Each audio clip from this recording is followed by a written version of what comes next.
The men who hold real power learned 5 things you were never taught, and they learned them on purpose, not because they were smarter or born with more, because someone showed them how the game actually works while you were being trained to play a different one. The difference between the man who holds leverage and the man who spends his life earning the right to ask for it is not talent.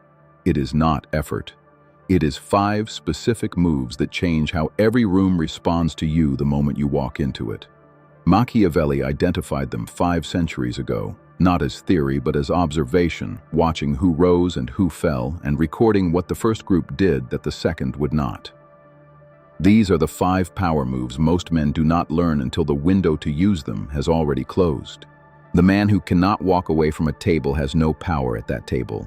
This is the first move because nothing else works without it. Every negotiation, every relationship, every arrangement you have ever been part of has one fulcrum. Who needs it more? The answer to that question determines every outcome.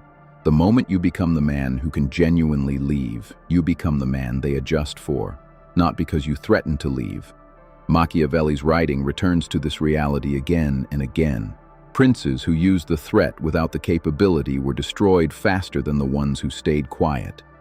The walkaway is only a power move when it is real, when you have built a second income, a wider network, a skill set that transfers.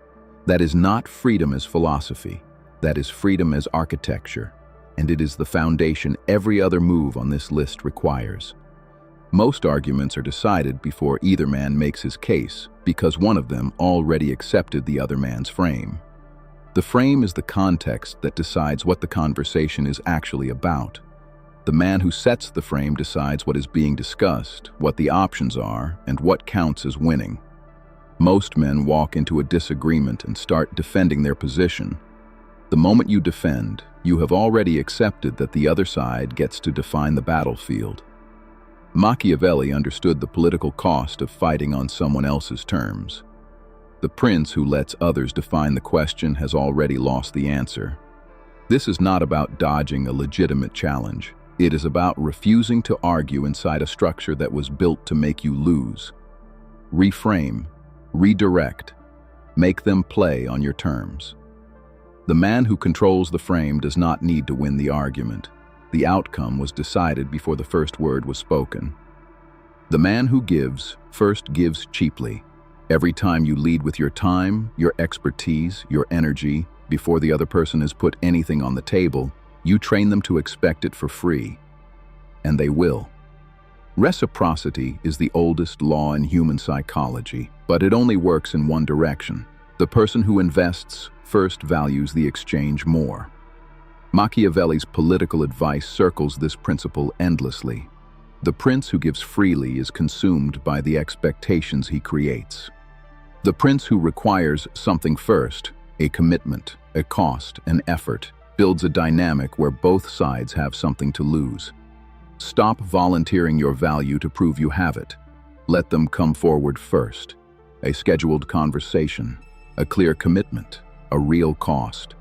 Something that proves they value access before you provide it.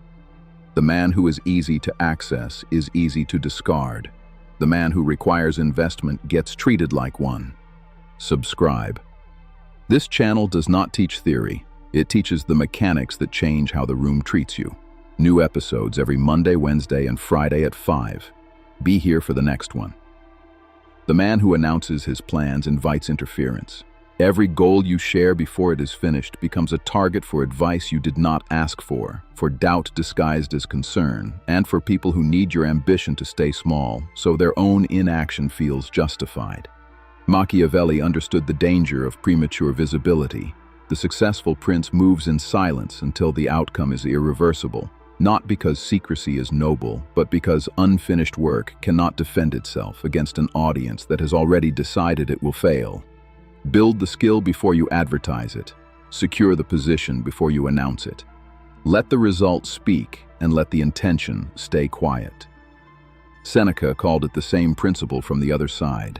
The man who talks about what he will become has already traded the energy of becoming for the comfort of being seen trying. Do the work. Show the proof. Skip everything in between. Most men think speed signals strength. It does not. Speed usually signals that someone else owns your attention, to emails, to offers, to provocations, to opportunities that feel urgent but are not. Reactive men are governed by whoever spoke last. The man who answers immediately tells the room he was waiting. The man who waits until he has clarity tells the room that urgency alone does not control him. Machiavelli's writing makes this cost explicit. The prince who rushes to respond hands control of his calendar to the man who asked the question. Time is not just a resource, it is leverage. A delayed response is not indecision. It is the deliberate refusal to operate on someone else's clock. Marcus Aurelius practiced this as discipline, choosing when to act rather than being pulled into acting by the emotion of the moment. The man who controls the timing of his response controls the weight of every word in it. Every move on this list requires the same thing: the ability to tolerate a discomfort most men will not sit with. Walking away is uncomfortable. Holding a frame while someone pushes back is uncomfortable. Making people invest before you give feels unnatural when you were raised to prove yourself first. Building in silence means no validation while the work is in progress. Delaying a response when everything in you wants to react immediately takes a discipline most men never develop. These are not 5 strategies. They are 5 tolerances, and the man who builds all 5 becomes someone the world cannot easily pressure, cannot easily predict, and cannot easily replace. Machiavelli did not write about talent or luck. He wrote about the men who could sit with a specific discomfort that the men below them could not. That tolerance is the dividing line. It always was. You were taught to work harder, give more, stay available, and prove that you deserve what you want. But effort was never the lever. Positioning was. Where you stand in a room matters more than how hard you worked to enter it. These are not motivational ideas. They are mechanics. And mechanics work whether you feel ready or not. Machiavelli wrote them for men who were already capable and still losing because they did not understand where the power actually sat. Now you know where it sits. You already know what you are. Finally, ruthless.